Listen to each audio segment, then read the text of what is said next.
Good morning. It is Wednesday, the 11th of March. I'm Maeve McMahon and you're watching Europe Today, your daily dose of European news and analysis, live here on Euronews. Coming up, as the war in Iran enters its 12th day, European leaders are growing increasingly exasperated. German Chancellor Friedrich Merz says he's becoming deeply concerned about what he calls an apparent lack of strategy from the United States and Israel. He said that he has said he's no interest in a, quote, endless war. And while you were sleeping, tensions in the Middle East escalated with heavy strikes hitting Iran, Lebanon and the Gulf states. Civilian casualties are rising, and in Lebanon, thousands of people have already been displaced. The US says it's destroyed 16 Iranian mine-laying vessels after Pentagon Chief Pete Hegseth warned that the most intense day of US strikes on Iran was yet to come.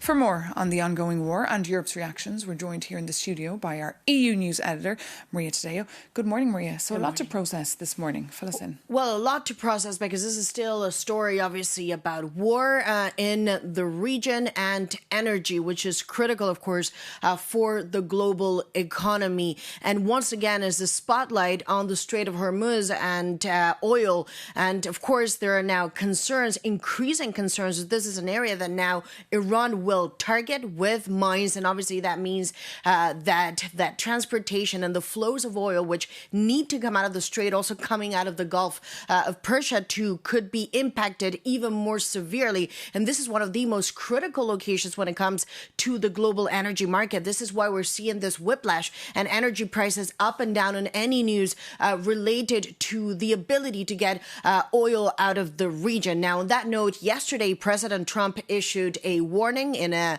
post on social media in which he said if the mines, for some reason are placed and they are not removed forthwith, so immediately, the military consequences to Iran will be, quote, at a level never seen before. So obviously, that's the U.S. Responding again to reports that this is the next stage for Iran when it comes to the strategy of now escalation, but also chaos, with no signs that the regime or the new Ayatollah is willing to engage for the time being with the U.S. And the story, as I say, is critical and it really matters, not just because of the energy market, the implications for the economy, but also because it really speaks to the U.S. strategy. You alluded to the German Chancellor saying, we are confused. Is there a goalpost? Is there a goal? What is the goal? What is the strategy from the U.S.? And the thing about the energy market is that it never lies. You're either able to get the flow of oil up and running or you're not. And if you're not, and the escalation in the Strait of Hormuz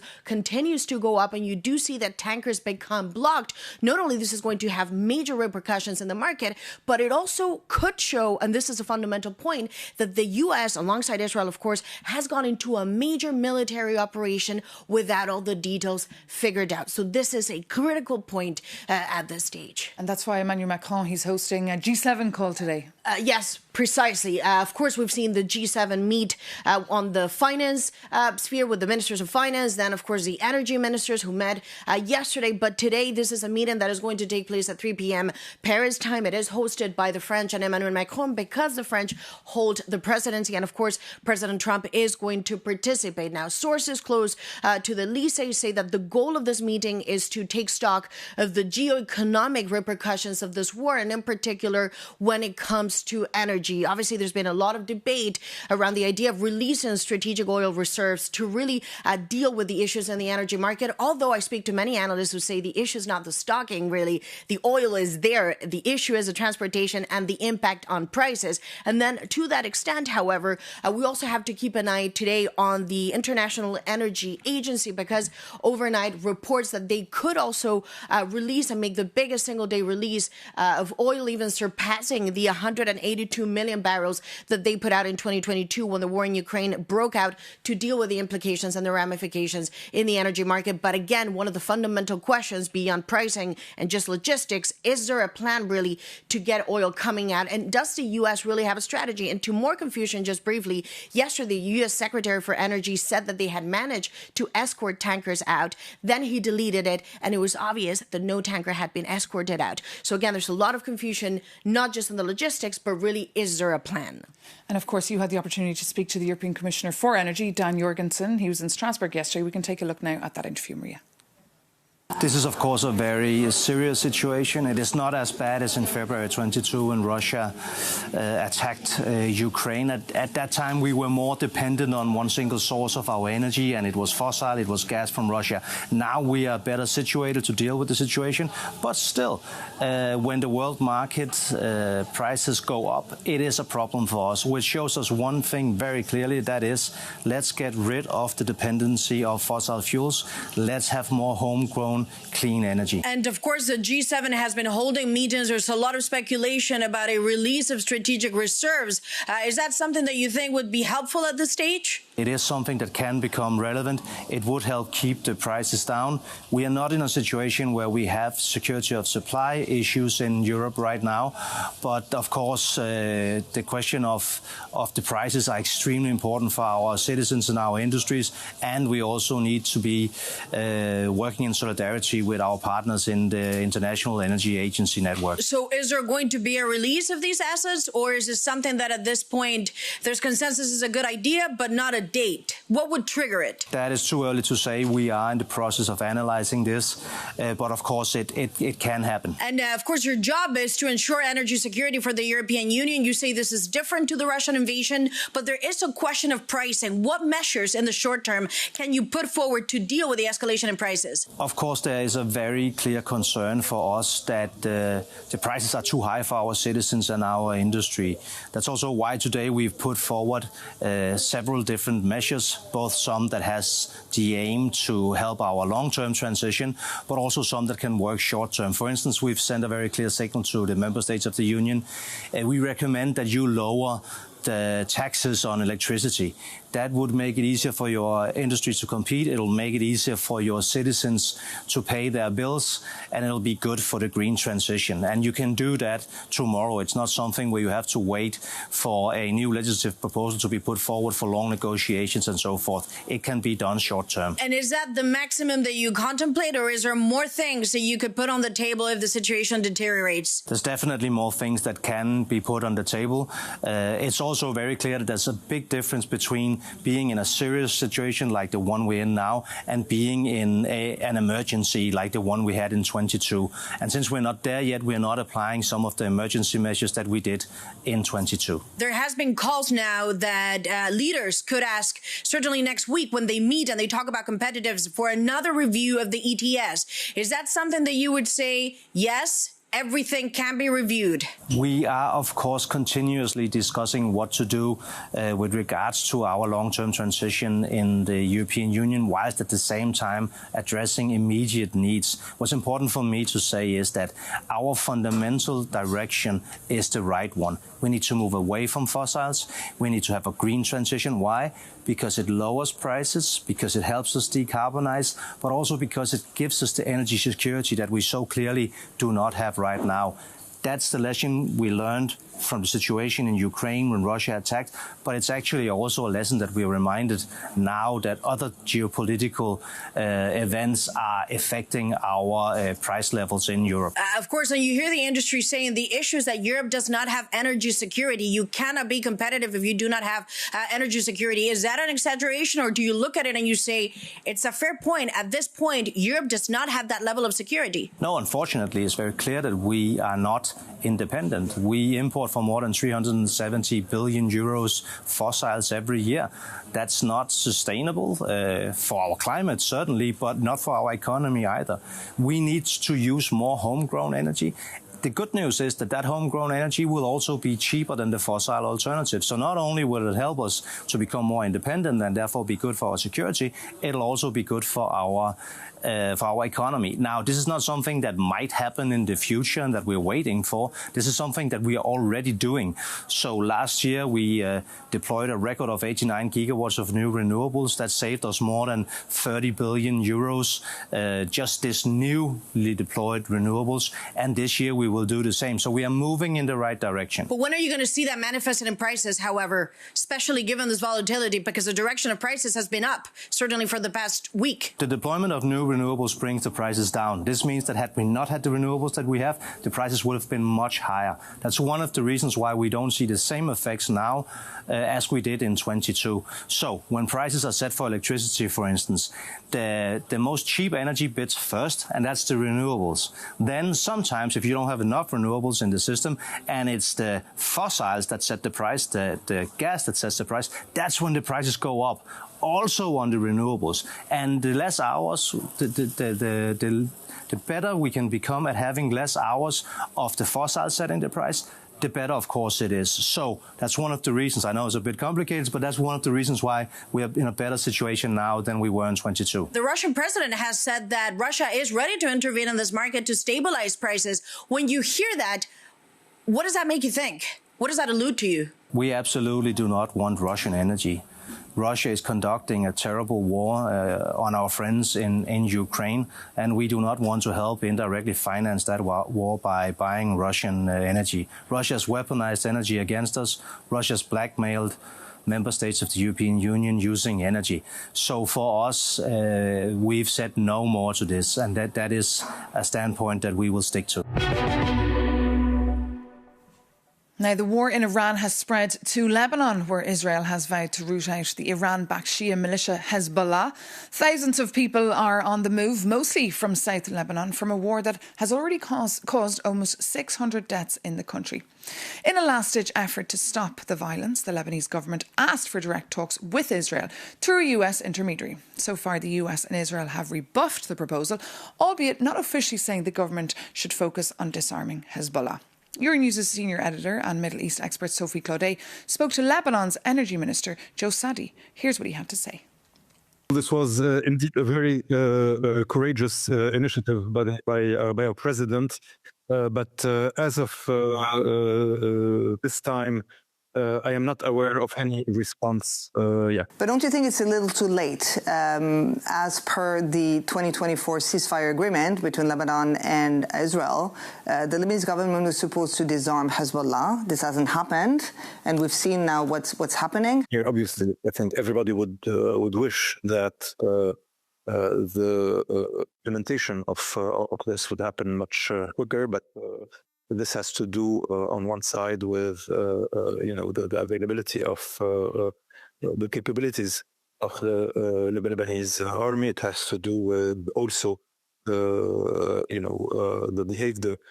behavior of Israel during that whole period. But does the army have even the capabilities of disarming Hezbollah, which is a state within the states? Based on what I'm no military expert, but based on what the army says, they do not have all the capabilities they need to do this by their own account, which is why, if you remember, there was a plan to do it in multiple phases. Prime Minister Netanyahu has been very clear in his will to completely root out Hezbollah. And I may remind our viewers that Hezbollah is not only a military faction, it's also a political and social movement that is deeply rooted in Lebanon. Do you think that Israel can root out Hezbollah? The military side of Hezbollah has now been declared illegal by our government.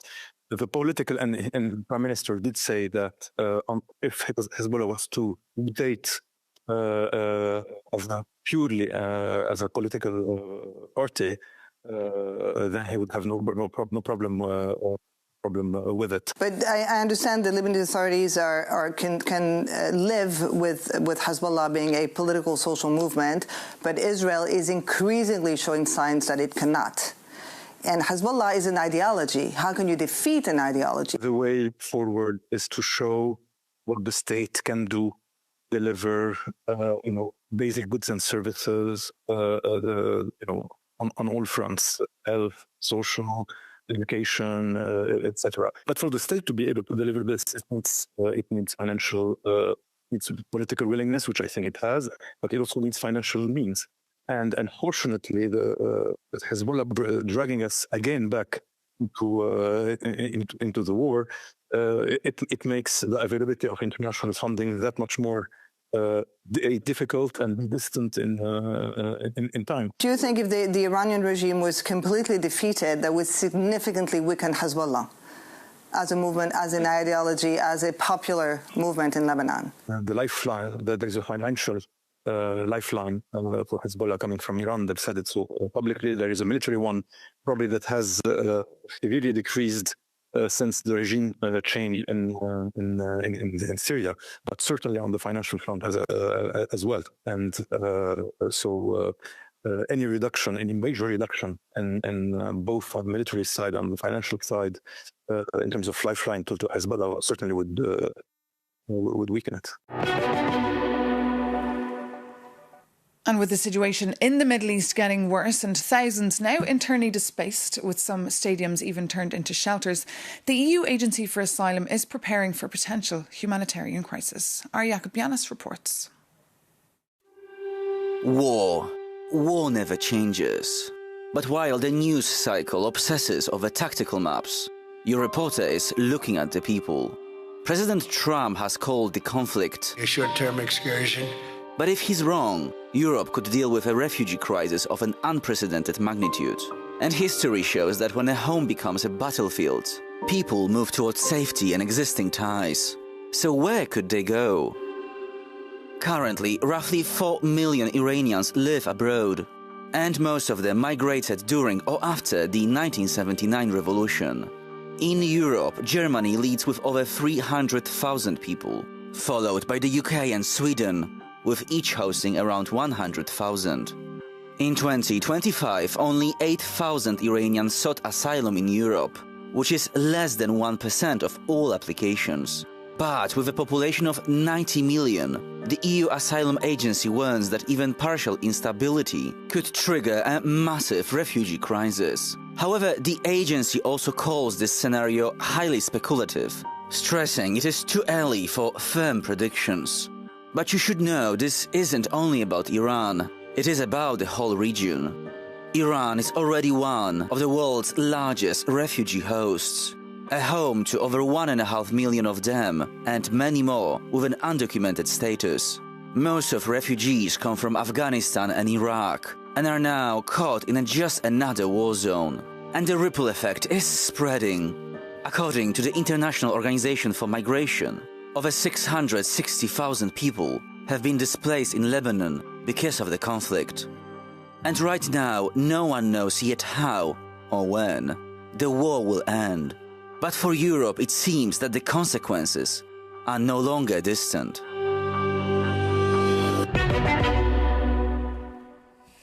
And it is in this very context that MEPs are gathering in Strasbourg this week. European Commission President Ursula von der Leyen is set to address the Parliament this morning.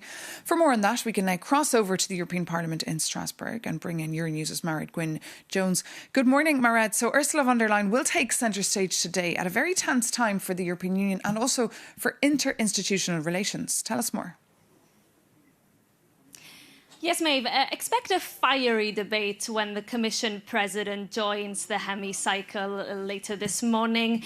For two reasons, really, because firstly, members of this Parliament have been telling me in recent days that they feel that von der Leyen has been really overstepping her mandate in response to the conflict in the Middle East, that she's been wading into foreign policy when she shouldn't, encroaching on the role of the EU foreign policy chief, Kaja Kallas. I remember von der Leyen was the compromise candidate back in 2019, but her critics say that since then she's been using crises like this one to accumulate power and to expand her mandate into a more geopolitical one. And in fact, von der Leyen did deliver a speech earlier this week where she essentially laid out a new vision for the way the EU conducts its foreign policy, saying it has to stop being a custodian of the old world order, she said, and that it essentially faces two choices. It either clings on, she said, to what used to make it strong, or it adapts to a more power politics world by pursuing a more interest-based foreign policy. We've had quite a harsh response from socialist voices.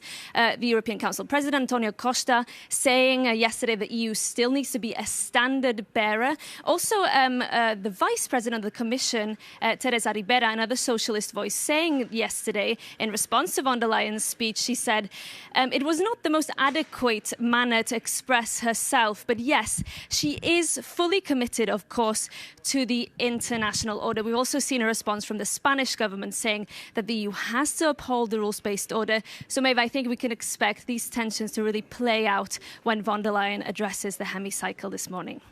Indeed. Margaret Gwynne-Jones, thank you so much for that live update there from Strasbourg. But that does bring this edition of Europe Today to an end. For more news and analysis, do visit Euronews.com. Thank you so much, though, for tuning in. As always, take care and see you very soon on Euronews.